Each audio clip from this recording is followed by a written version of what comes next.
大家好，今天 SY 带你看房。今天我又来到了这个大型商场，没有错啦，这里就是 Pavilion Bukit Jalil， 跟大家介绍一个最快到达这商场、最方便，而且是最核心位置的新项目了。什么这么厉害？我们通过外面这个 Link Bridge 就可以告诉你这是什么项目。来，走。好，这个是连接商场的这个直通天桥。我们介绍的项目呢，就是旁边这个正在施工工地，没有错。今天介绍的就是 Pavilion Park Green Bukit Jalil 这个项目了。那如果跟你说这个环境的话呢，廊桥是已经连接好了的。现在目前为止有直通廊桥可以到商场的，就只有的 Park 2。未来很快的 The Park Green Pavilion 接好过后呢，做好过后呢，我们是第二个也是最新直接连接商场的这个高级公寓。我本身就非常喜欢这一点，它方便到什么程度呢？从公寓通过廊桥进到来，你先经过 TGV 影院，也就是讲今天你想看一个半夜场，你随时随地都可以过来约朋友来这里看个半夜场，看到很夜了再从这里走回去，就是这样方便而已。当然过了戏院30步都不到，我又看到了这个 K11这个卡拉 OK， 再走多几步我又看到了海底捞，还没有关系，在前面还有一个莆田。可以说是应有尽有。我身后这个户外游乐场，其实在我之前的影片也有给大家看过了。那 Park Green 这个项目有多靠近这里呢？我跟你讲啊，是3分钟，路程都不需要，就在我们的旁边。小小的走过来就到达这个空间了。然后除此之外哦，这里不只是做游乐场而已，有时会有一些其他的活动啊，会在这里举办。所以这里偶尔会换一下不同的主题的。大家有看到那一个巴士吗 ？Pavilion 呢，它是有这个免费载送服务的。熟悉 Bukit Jalil 的朋友就会知道，地铁站最靠近的是 Awang Besar LRT Station 啦，所以这个车就会把我们顺利的送去那里再送回来商场这里。如果住在 Pavilion 周边的话呢，你就可以得到这个便利，甚至通过刚刚讲到的这个廊桥，直接回到你的家里了，就是这么方便。然后你看我再走一点点路，我又回到来商场里面。我身后这个呢，就是 Food Merchant 的这个超级市场，在 Pavilion 里面。然后这商场其实很大的哦。如果我今天跟你讲了，打个比方，我现在这个 iPad 是商场的话，如果公寓在这边一头一尾这样子走是非常远的。那如果跟你讲，今天这公寓在这边呢，而那个商场就在这一块。你只要到商场下楼，就到后面这个超市，是不是很方便？只要通过那个廊桥来到最楼下 ground floor， 就是我们这个大型商场 Food Merchant 了。所以这里的种类啊是非常的多，水果也特别新鲜。如果你特别有需求的话，你看到后面写着 Organic 有机蔬菜的区域全部在那里了。讲到 Park Green 的地点的话呢，我们整个会讲 Bukit Jalil Pavilion 是整个 Bukit Jalil 最核心的位置。现在 Park Green 没有什么好讲了，因为它已经在最核心的地段里面了。那我跟你讲一下它周边有什么啦。除了这商场之外呢，讲到学校，我们这里有黎明华小跟慈济国际学校。如果说到大学的话，这里有 APU、IMU， 之前都有提到过的。说到地铁站的话呢，这里总共是有4个 LRT station。讲到地铁的话，我们有免费载送服务可以送你去到哦。然后这里可以说是非常完善的，学校有了，地铁有了，包括商场也有了。那医疗那方面呢，我们这里有 Columbia Hospital 新的 Wellness City， 我们同时间也会有 IMU 的 Medical Center。这地段是吉隆坡的南部，也可以说是很完善的其中一个区域了。如果你们想要完整的了解 Bukit Jalil 的整个大环境的话，你可以点击上面的这个 video 链接，我之前有介绍过全面的讲解的关于 Bukit Jalil 的细节。OK， 我们就往下看了。讲到 Park Green 的户型选择这个部分呢，我们这里最小的都有1201，然后最大的那个是1900。那很明显的，这项目呢，它根本就不是卖这小户型了，它是更倾向于家里自住，非常舒服这样子的氛围。最重要的就是这里低密度会让这里住起来更有生活感，隐私度会再高一点。那我们这里的1200方尺呢，它都是3房单位来的。然后我们的接下来1408方尺也是3房。1485方尺啦，它会有不一样设计的3房，然后这个3房的话，它是有双采光的设计的。接下来又是另外一个3房的设计，1501。等一下我们这里有个样板间可以让我们去看。接下来呢，我们还有一个比较特别的设计，1627 square feet， 它算是一个拐角的单位来的，所以这里的那个客厅会视觉看起来更加宽阔、更加广一点的。然后接下来就是我们1905方尺了。那1905的话呢，它是一个4房单位来的。然后如果你只要选到1627方尺或者是1905方尺的话呢，这单位是甚至配置好了浴缸，还有双洗面盆。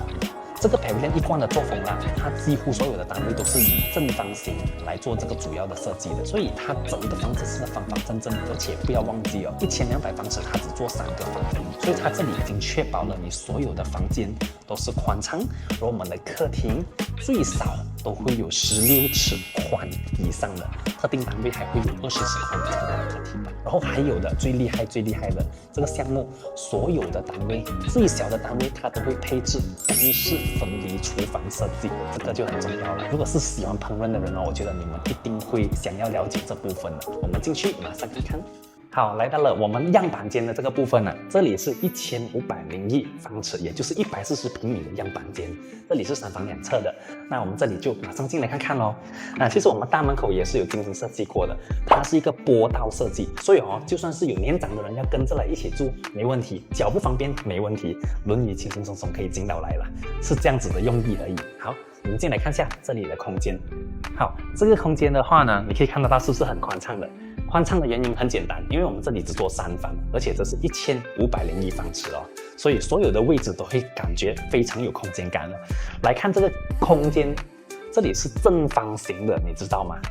你相信你镜头可以看得出，这里是一个正方形的一个空间，可以让你任意摆放你想要的家具。现在样板间摆了一个大餐桌在这里，还是一个很不错的示范。当然，如果你少人住的话，餐桌可以小一点，这里可以做满满的收纳空间。如果你觉得这个沙发离开电视实在太远了，没问题，你还可以摆过来这里后面做一个小书桌，放个钢琴，其实都是还是很可以的。然后现在我们这个镜头的左手边呢，是我们所有房间的位置。OK， 我们甚至有一些户型呢，所有的房间都是向着和阳台同一个方向的，也是会有。那我忘记提到的就是现在这个窗帘的后面是我们的大阳台。大阳台有几个不同的朝向，分别就是看着那个80英亩的这个公园，甚至是看着那个 Bukit Jalil 的南部，或者是看回 Pavilion 本身，是这3个朝向而已。然后如果你想知道你想要的单位是向着什么朝向的话，可以联系上面的这个联系号码，跟我们了解清楚。那么在这里先看看房间咯，先看看房间。这个算是我们的小房来的，这是我们的最小的那个房间。那我们看看它的空间到底是长什么样子这空间是非常不错的。然后我们的阳台和我们的次卧、主卧看出去的景观是一样的，看这外面就可以看到这个很不错的绿地同时间可以看到一些湖泊。然后这个是一个 queen size 的床，旁边的空间让我感觉到，就算你做了柜子，你还会有很多的空间。然后我们的空调这些已经是配置好了，地板是这种木地板 SPC。主角呢其实是这个房间，你看这个房间，这个床是 king size 床，最大的这个床的类型。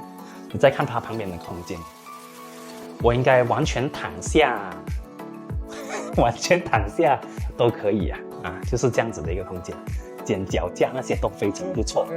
OK。它大到让我不知道要摆放什么了，因为这样板间它其实也是有一点空它没有放到很满它有做了这石板，所以实际上交房的时候呢，它应该会比现在你看到的再宽一点，因为到时候交房的时候没有这一块，也没有这一块 ，OK， 没有这一块。那窗口的部分呢，它其实做的蛮大的，它接近靠边了，旁边剩下一个2寸、2-3寸吧。由于这是主人房所以它一定是一个套房，它配有这个厕所的 ，OK。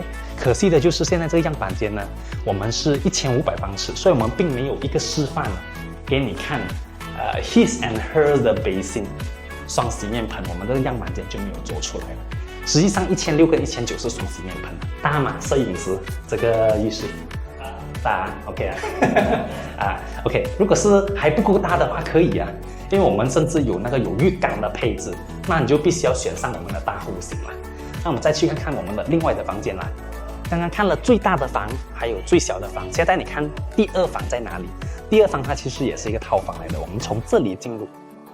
你看到这画面是不是已经计划好和你的太太组织一个小家庭呢？很明显这里是很适合拿来把你的孩子放在这里了。孩子就睡在这个房间，而且这个房间还是一个套房它是连接厕所的就提供了更多的方便。而我们的橱柜的这部分呢这里我也想要让你知道一下，这是样板间做了橱柜的样子。实际上呢，它是更深的。也就是说，这个房间它是以长形设计。我不夸张的讲一句啊，如果你有3个孩子，全部都还很小，你想3个孩子3个床都堆在这里的话，是绝对有可能的，是可以的，因为这里的空间是非常够的。然后窗口也一样啊，这个窗口的话，它就跟阳台不是同一个朝向，它是向着另外一边。那如果你选到我们的角落间的话呢，它就可以看到外面宽阔的这个风景了。那刚巧，如果你没有认真选到，你选到向这里面的啊，那就太可惜了。反正这里的这个项目，我觉得你要好好的挑选一下，可以挑到一些不错的单位。然后这里往里面走的话，是我们的这个套房的厕所。那我们马来西亚一贯的风格就是只有大房会有什么双洗面盆、浴缸这些啦。我们的这个次卧的话呢，只会有标准的这个热水器啊、沐浴啊、shower， 然后也会有我们的这种标准的洗面台。这里你看到的所有东西，除了镜子没有之外，其他东西都是有附送人的。然后墙的这些瓷砖呢是到顶，那个抽风机它也是已经有了。然后这里再往外走的话呢，我们又回到来客厅的这个部分。它这样子做，它是要方便，如果你招待朋友来的时候，他们想借用厕所，就可以通过这里进来厕所来，就不需要经过房间，是这个意思。那这个房子呢，房间的部分我已经讲完了，现在讲厨房。来，我们镜头往这里看。这厨房的话呢，我也是要讲一讲的。这里呢，你看到有中岛这个部分，它算是干厨房的部分了。单讲从这里到墙了，其实差不多都有10尺的宽度，10尺宽啊，是紧凑型的公寓的客厅的大小。现在拿来做干厨房 ，OK？ 所以这一个款式你可以作为开放式看着客厅的没有问题。但是如果你对于那个油烟啊，你对于厨房的这个油烟走向是非常有要求的话，你甚至可以做盖起来，就非常方正的这种，就非常方便，因为它方正嘛，你容易做这个改动。而来到这个部分呢，你看到的中岛后面这个部分，其实我们是开发商有跟我们说它是没有附送的，它是没有附送，所以呢，这里你未必需要做这个厨房，你可以甚至变成一个酒吧台啊，还是你要在这里放一些杂物啊，其实都是可以的，你未必要做成现在这样子。来到后面这个才是我们重要的部分，这里到时候有一个门可以给关起来的，所以来到后面这里呢，算是我们的试厨房。你现在眼前看到的这一些东西，就是开发商它有附送的这个家电跟橱柜。那这里我看到的橱柜呢，全部是用这种 laminate 啦。然后我们的这干湿2合1的 Electrolux 洗衣机、烘衣机，它是已经有了，它就坐在这个位置。然后这上面呢是一个跨stone，然后我们会有这个油烟机，还有电炉。4个口，我觉得绝对够用了，一个煲汤，一个煎蛋，一个炒活动，对不对？然后上面这边就会有这些柜子，冰箱也已经做好了在这里 ，OK， 所以这些东西已经做好了。后面这个 dry kitchen， 你需不需要去 enhance， 需不需要加装？这个就是交回给你去选择了啊。所以我们这个房子的介绍大概就只是这样子而已。我们当然有其他的户型，有兴趣的话记得点击上面这个 contact number， 我们拿到这里的 e-brochure， 我再认真筛选哪一个 layout 适合你。那我们现在去做一个总结。